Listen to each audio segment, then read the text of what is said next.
بالکل صحیح. اچھا ویسے آپ نے خود ہی ذکر کیا 34,000 کا، لیکن بار بار جو ہے نا وہ پی ٹی آئی کی قیادت کی طرف سے عمران خان کی رہائی سے متعلق زیادہ باتیں ہوتی ہیں. شاہ محمود قریشی کے بارے میں یا ڈاکٹر یاسمین راشد صاحبہ کے بارے میں اتنی باتیں نہیں ہوتی کہ ان کو بھی چھوڑا جائے. زیادہ توجہ جو مرکوز رکھی جاتی ہے وہ عمران خان صاحب کی رہائی پر رکھی جاتی ہے. البتہ اگر آپ کی ملاقات جو ہے وہ عمران خان سے ہو جاتی ہے، آپ کوئی مینڈیٹ لے کر آ بھی جاتے ہیں، تو کیا دوسری جانب بھی آپ کے رابطے آن بورڈ ہیں؟ کیا آپ کی سنوائی وہاں ہو سکتی ہے؟ کوئی مذاکرات آپ کروا سکتے ہیں؟ کوئی بات چیت آپ کروا سکتے ہیں؟ اچھا ہمارا ایک تو آپ نے بالکل صحیح میں سمجھتا ہوں کہ آپ نے بالکل صحیح پوائنٹ آؤٹ کیا ہے. یہ بڑی بدقسمتی کی بات ہے کہ جن لوگوں کو جو لوگ جیلوں میں گئے اور جو لوگ آج بھی جیل میں ہیں، کوٹ لکھپت میں ہیں، ان کا ذکر ہی تحریک انصاف کے نیریٹو میں نہیں. اور انفارچونیٹلی یہ کوٹ لکھپت کے لوگوں کا بھی اگر ہم لوگ این ڈی سی میں بات نہ کریں اور ہم لوگ ان کی بات نہ کریں تو ان کے تو نام بھی شاید لوگوں کو یاد نہ. اور یہی وجہ ہے کہ آج جو تمام جو لوگ جو جیلوں میں گئے ہیں وہ ہماری انیشیٹو کے ساتھ کھڑے ہیں اور وہ ہمیں جو ہے وہ سپورٹ کرتے ہیں. اب جہاں تک بات ہے کہ عمران خان صاحب سے جو میری آخری ملاقات ہوئی وہ جولائی میں ہوئی پچھلے سال. اس کے بعد کی پابندی ہے، ملاقاتیں ہوئی نہیں. اس میں نے ان سے یہی گزارش کی تھی کہ دیکھیے ہم پولیٹیکل پارٹی اور ہمیں ایک پولیٹیکل سپیس کے لیے جدوجہد کرنی، اور وہ تب ہمیں ملے گی جب ہم ایک گرینڈ اپوزیشن الائنس بنائیں اور وہ اپوزیشن الائنس حکومت سے بات چیت کرے. وہ اپوزیشن الائنس جو ہے وہ ہمارے لیے جگہ لینے کی کوشش کرے. اور آپ جو ہے اگر جیل سے باہر آ جائیں تو ہماری پہلی بڑی کامیابی یہ ہوگی. اور انہوں نے کافی جی کمپلیٹ باہر کیجیے. جب آ جائیں گے اس کے بعد شروع کریں گے. تو ہمارا یہی تھا کہ پہلے جو خان صاحب سے بات ہوئی ہے ہم اس سلسلے کو وہیں سے ہی شروع کرنا چاہتے ہیں تاکہ عمران خان صاحب کے درمیان، حکومتی جماعتوں کے درمیان، اسٹیبلشمنٹ کے درمیان کم از کم ایک بات چیت کا آغاز ہو اور اس کے بعد جو پولیٹیکل ٹیمپریچر ہے وہ نیچے ہے. اس کے لیے جب ہم ملے ایاز صادق صاحب کو، رانا ثناء اللہ صاحب کو، اعظم تارڑ صاحب کو اور دوستوں کو جو پی ایم ایل این کے ہیں، ان کو ہم نے یہی گزارش کی تھی کہ دیکھیے بات چیت کے لیے ایک ٹیم چاہیے اور ایک ماحول چاہیے. اب آپ کے پاس پی ٹی آئی کے اندر تو موجودہ لیڈرشپ ہے وہ تو عمران خان کو نہیں جانتی، نہ عمران خان ان کو جانتے ہیں. تو آپ مہربانی کریں کوٹ لکھپت کے لوگوں کو ریلیف دیں تاکہ وہ باہر آئیں گے، آپ ان سے بات چیت کر سکیں گے اور وہ عمران خان سے بات چیت کر سکیں گے. تو ہمارا ماڈل ایکچولی یہ تھا کہ کوٹ لکھپت کے لوگ لیڈ کریں اس بات چیت کو. بٹ انفارچونیٹلی گورنمنٹ ان کو ہمیں تو لگا کہ وہ بظاہر کنونس ہے ہماری بات سے، لیکن شاید وہ اس پہ امپلیمنٹ نہیں کروا سکتے. یعنی ابھی بھی جو ہے نا کچھ وقت درکار ہے. لیکن فواد چودھری صاحب آپ کو نہیں لگتا کہ پچھلے کچھ عرصے سے جو باتیں خیر یہ ہو رہی تھی کہ پی ٹی آئی کے اندر بہت سارے اختلافات ہیں، اب تو شاید وہ جو پردہ جو گرا ہوا تھا ان اختلافات کے اوپر سے وہ ہٹ چکا ہوا ہے، تو ایسے میں یہ جو لانگ مارچ کی، یہ جو احتجاج کی کال دی گئی ہے، یہ آپ کو کتنی کامیاب ہوتی ہوئی دکھائی دے رہی ہے؟ اسکول کڈس، ان کا کوئی پولیٹیکل ایکسپوجر نہیں ہے. سلمان راجہ زندگی میں کبھی کونسلر کا الیکشن بھی نہیں لڑے.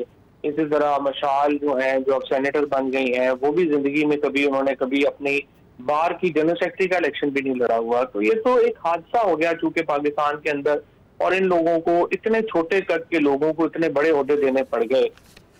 بٹ انفارچونیٹلی انہوں نے فیصلہ کیا ہے کہ ہم نے بڑا نہیں ہونا، اور the chairs have come down for them, they have not gone up. This is the problem. اب یہ جو آپ نے بات کہی ہے کہ آگے کیسے ہوگا اور کیا چلے گا، دیکھیں پرابلم یہ ہے بظاہر حکومت کو یہ جو لانگ مارچ ہے وہ بڑا چیلنج نظر نہیں آتا.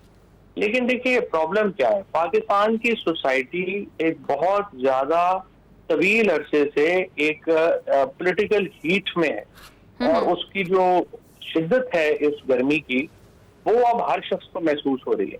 اور اس کی وجہ سے جو پاکستان کی پالیٹکس ہے وہ بہت زیادہ خطرات سے خالی نہیں. اور میں آپ کو ایک اور بتاؤں، اگر آپ ہسٹری پڑھیں گی تو یو ول ریئلائز کہ جو لانگ مارچز کے نتیجے میں، احتجاج کے نتیجے میں مین ایشو ریزالو نہیں ہوتا، ہمیشہ جو پیریفری کا ایشو ہے وہ آپ کا پہلا بن جاتا ہے. آپ فار ایگزامپل اگر آپ پنجاب کے فساد کو پڑھیں جو پارٹیشن کے وقت ہوئے، وہ اس بات پہ نہیں ہوئے تھے کہ آپ آدھا پنجاب ادھر کیوں جا رہا ہے اور آدھا پنجاب ادھر کیوں جا رہا ہے. وہ رن اوے میرج سے شروع ہوئے تھے. یہاں کلر سیدہ میں، پنڈی میں ایک سکھ لڑکے اور مسلمان لڑکی نے شادی کر لی اور وہاں سے جو ہے وہ 10 لاکھ آدمی جو ہے یہاں ان فسادوں میں مارا گیا. اسی طریقے سے عرب سپرنگ آپ دیکھیں, وہ جو لڑکا تھا اس کا میونسپلٹی نے آ کے جو اس کا یہ کھانے پینے کا ایک فروٹ کا ایکچولی ریڈی تھی جس کو انہوں نے گرا دیا, اور اس لڑکے نے اپنے تیل لگا کے خود کو تیل پھینک کے اپنے اوپر جو ہے آگ لگا لی, اور اس کے بعد جو ہے وہ تقریباً 6-7 ملکوں میں حکومتیں چلی. تو دا پرابلم ہے کہ آپ کی جو جب سوسائٹی ایج پہ ہوتی ہے تو اس طرح کا کوئی بھی جو اقدام ہے وہ بہت خطرناک بھی ثابت ہو سکتا ہے. تو it's not about Sohail Afridi اور پی ٹی آئی کیپیسٹی کے وہ کیا کر سکتے ہیں, اٹس اباؤٹ کہ یہ جو سوسائٹی کے اس وقت کے حالات ہیں اس کے تناظر میں حکومت کے لیے بہتر یہ ہوگا کہ اس کو ٹھنڈا کرے اور یہ لانگ مارچ کو بات چیت کے ذریعے ختم کرنے کی کوشش. اچھا, ویسے آپ بار بار جو ہے نا وہ ڈائیلاگ کے ذریعے چاہتے ہیں کہ معاملہ حل ہونا چاہیے, جو کہ ایک بہتر چیز ہے. اچھا, یہ آپ نے دیکھا ہوگا کہ تواتر سے جو ہے نا اچانک وزیر اعلیٰ کے پی کے سہیل آفریدی صاحب جو ہے نا وہ نمودار ہونا شروع ہو گئے ہیں متعدد ٹیلی ویژن سکرینز کے اوپر. تو کیا آپ سمجھتے ہیں کوئی برف پگھل گئی ہے, یا کوئی گدڑ سنگی ہاتھ میں آ گئی ہے, یا کوئی جادوئی چھڑی ہاتھ میں آ گئی ہے, یا کوئی جن بوتل سے باہر آ گیا ہے, جو کہ ایسا لگ رہا ہے کہ بہت سارے جو معاملات ہیں وہ حل ہو جائیں گے؟ جو لیول آف کانفیڈنس ہے سہیل آفریدی کا, اس کو آپ کیسے دیکھتے ہیں؟ پہلی بات تو یہ ہے کہ I'm very happy کہ you realize کہ پاکستان میں میڈیا سینسرشپ کی کیا ایکسٹینٹ ہے, اور انفارچونیٹلی وزیر اعلیٰ لیول کا جو آدمی ہے اس کا بھی ٹی وی پہ آنا جو ہے ایک معجزہ ہے جو آپ جس طرح سے بات کر رہی ہیں, اور یہی بتاتا ہے کہ ہماری سوسائٹی کے یا ہماری اس وقت پالیٹکس کے حالات کیا ہیں, اور اسی لیے ڈائلاگ جو ہے وہ کتنا امپورٹنٹ ہے. دیکھیے, اگر سہیل آفریدی صاحب کا ٹی وی پہ آنا کسی انگیجمنٹ کا نتیجہ ہے, میرے خیال میں اس سے اچھی بات ہی کوئی نہیں ہے. اگر وہ محسن نقوی صاحب سے ملاقات کرتے ہیں, اس سے اچھی بات ہی کوئی نہیں ہے. اگر وہ کسی اور حکومتی لوگوں سے یا اسٹیبلشمنٹ سے بات کرتے ہیں, اس سے اچھی بات ہی نہیں ہے. دیکھیں, جس طرح میں نے آپ کو پہلے کہا, سہیل آفریدی صاحب ایک پولیٹیکل پارٹی کے چیف منسٹر ہیں. وہ بندوقیں لے کے تو نہیں چڑھ سکتے وفاق کے اوپر, اور وفاق کو بھی چاہیے کہ وہ اپنے جو اپوننٹس ہیں ان کو وہ اسپیس دے.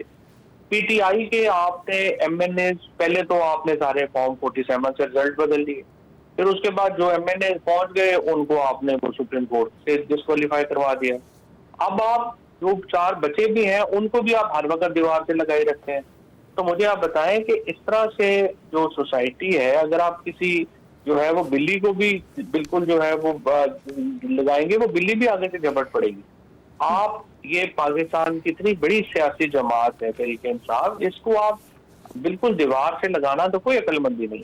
لہٰذا ایک طرف تو حکومت کو سپیس دینی چاہیے سہیل آفریدی صاحب کو, اور دوسری طرف سہیل آفریدی صاحب جو ہیں انہیں اگر وہ سپیس دیتے ہیں تو اس کو اویل کرنا چاہیے. یہ جو بیٹھے ہوئے ہیں سوشل میڈیا کے اوپر, کوئی بیٹھا ہوا جو بھی میں دیکھتا ہوں نا کہ آئے نکلے اور اپنا یہ کر دیں اور وہ کر دیں, وہ پتہ چلتا ہے جی وہ تو انٹیریو میں بیٹھا ہوا ہے, کسی کا پتہ چلتا ہے جی وہ ٹیکساس میں بیٹھا ہوا ہے, کسی کا جو ہے وہ برطانیہ میں بیٹھا ہوا ہے, کوئی جرمنی. ہر کوئی انقلابی لیڈر بنا بیٹھا ہے جہاں بھی بیٹھا ہے. ویسے جو آپ کو سب سے بڑا انقلابی نظر آتا ہے نا سوشل میڈیا پہ, اس کی تھوڑی سی پروفائل چیک کریں, یا تو جعلی نام ہوگا یا وہ ملک سے باہر بیٹھا ہوا. اور بہت سارے تو ایسے ہیں جو ملک سے باہر بھی بیٹھ کے اپنے نام جو ہے وہ جعلی رکھے ہوئے ہیں, تو جن کی اپنی اوقات یہ ہے, ان کے کہنے پہ تو نہیں آپ اسٹریٹجیز بنا سکتے. بالکل بالکل صحیح ہے. اچھا, میں چوہدری صاحب آپ نے جیسے بات کی ہے کہ پاکستان کی جو تاریخ ہے وہ ہمیشہ سے ایسی رہی ہے کہ ہم نے درجنوں بار کیا, بلکہ ہمیشہ سے دیکھا ہی یہ ہے کہ جب سے پاکستان بنا ہے اس کے بعد سے پاکستان کی جو جماعتیں ہیں جو اقتدار میں آتی ہیں اور وہ پھر جو مخالفین ہوتے ہیں ان سے بدلہ لیا جاتا ہے. جب مخالفین اقتدار میں آتے ہیں تو وہ ان کے لیے دائرہ کار جو ہے وہ تنگ کرنا شروع کر دیتے ہیں. تو یہ جو ایک سرکل بنا ہے, یہ جو اس گول دائرے میں ہم گھوم رہے ہیں, کیا آپ سمجھتے ہیں یہ واقعی جو ہے نا وہ ٹوٹنا چاہیے اور پارٹیز کو جو ہے نا ایک ساتھ مل کر بیٹھ کر کام کرنا چاہیے؟ کیونکہ آبویسلی ملک آلریڈی جو ہے نا وہ بحران میں جا رہا ہے, عوام مہنگائی میں پس رہی ہے. اگر یہ تمام پولیٹیکل پارٹیز جو ہیں وہ ایک ٹیبل پہ آ کر بات چیت نہیں کر سکتی تو یہ کیسے دعوے کرتی ہیں کہ ہم ملک کو چلائیں گے؟ دیکھو نا مسئلہ کیا ہے, مسئلہ یہ ہے کہ جس طرح آپ نے بھی بات کی ہے مہنگائی کی.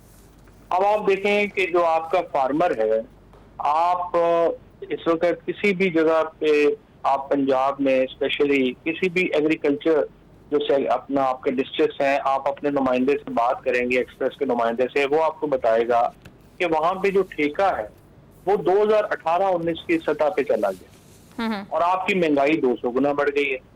آپ جا کے فیصل آباد میں سروے کریں، ساری آپ کی انڈسٹری بند ہوئی ہے.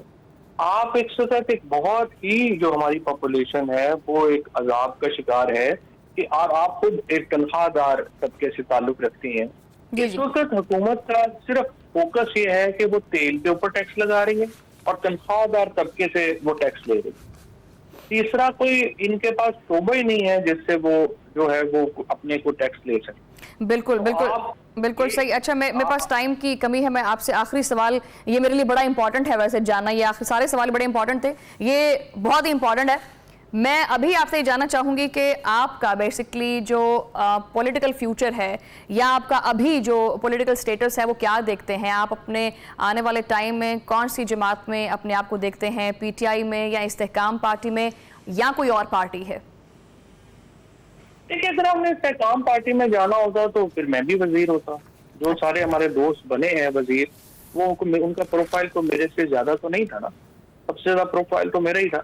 ہم نے تو عمران خان کے ساتھ رہنے کا ایک انٹینشنل فیصلہ کیا، ہم نے ان کے طریقے انصاف میں رہنے کا ایک انٹینشنل فیصلہ کیا ہے، کیونکہ اس کی ایک تو ذاتی جو ان کی محبت ہے وہ ہے، اور دوسری یہ ہے کہ ہم پالیٹیشین ہیں، ہمیں اپنے عوام کی جو رائے ہے اس کے مطابق چلنا ہوگا، اپنے حلقے کی رائے کے مطابق چلنا ہوگا. تو ہمارا جو فیوچر ہے وہ اس کے ساتھ ہے جس کے ساتھ ہم جڑے ہوئے ہیں، اور وہ عمران خان ہے. اور انشاءاللہ تعالی ہم پوری جو کوشش کر رہے ہیں وہ کامیاب ہوگی، اور آپ دیکھیں گی کہ عمران خان میں اور ریاستی اداروں میں جو تعلقات ہیں وہ بھی بہتر ہوں گے، اور عمران خان دوبارہ ملک کے وزیر اعظم بھی بنیں گے، دوبارہ ملک کے وزیر اعظم بنیں گے. اور فواد چودھری صاحب، لازم ہے کہ ہم دیکھیں گے. بہت شکریہ، آپ نے ٹائم دیا. ناظرین، بریک لیتے ہیں اور اس کے بعد پروگرام کے اندر بات چیت جاری ہے.